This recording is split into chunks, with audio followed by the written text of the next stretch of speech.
Those rules stink, I said. Lucky for me, I'm 12 today, and that means goodbye, rules. But at the moment, all I've got is my net. I raise it above my head as I inch closer to the hellhound. Good doggy. Don't worry about this live 3-course meal walking toward... And she sees me. I freeze. She can smell fear, Knick-Knack, Dad says. Don't be afraid, says the guy who isn't 3 feet from a hellhound. Nope, I'm not going out like this. One of us is gonna attack first, and it's gonna be me. I take a step. She growls and takes one too. I take another step. She charges. I nearly pee my pants. She tackles me to the ground. Hundreds of pounds of hellhound pin me down. The stench burns my eyes. I'll never tell Sean he stinks again. If there is an again, I'm probably seconds from pearly gates and angels. But suddenly, the hellhound shrinks. She smells like cheese. Not great, but not bad.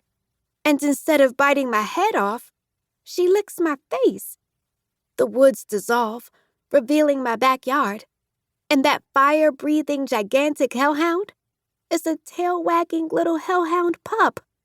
Dad's standing over on the patio, laughing. Happy birthday, Knick-Knack. He waves his hand, erasing the rest of the illusion he drew, along with the concealment mojo that kept our neighbors from seeing that our backyard had become a forest. My dad's a pretty good manifestor.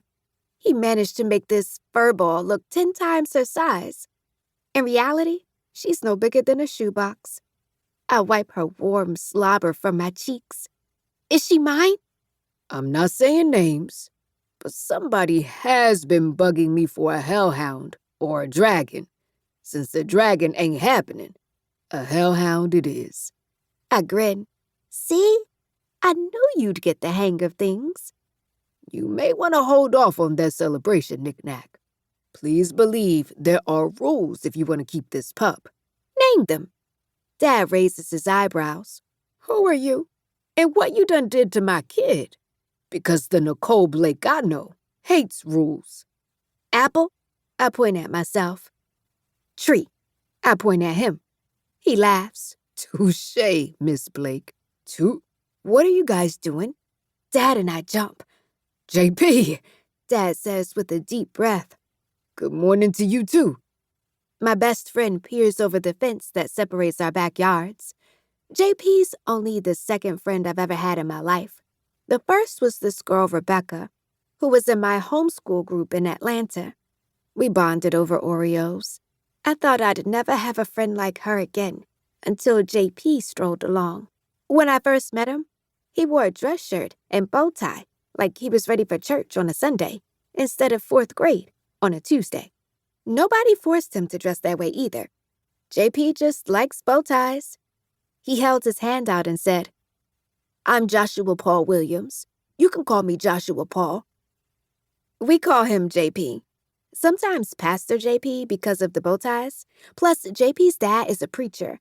And JP has a freckled face, round belly, and short brown hair just like him.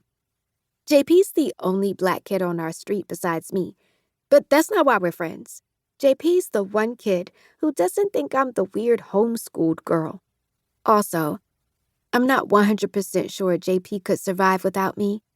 I'm not saying that because he's an unremarkable either, aka doesn't have the gift or any supernatural ability.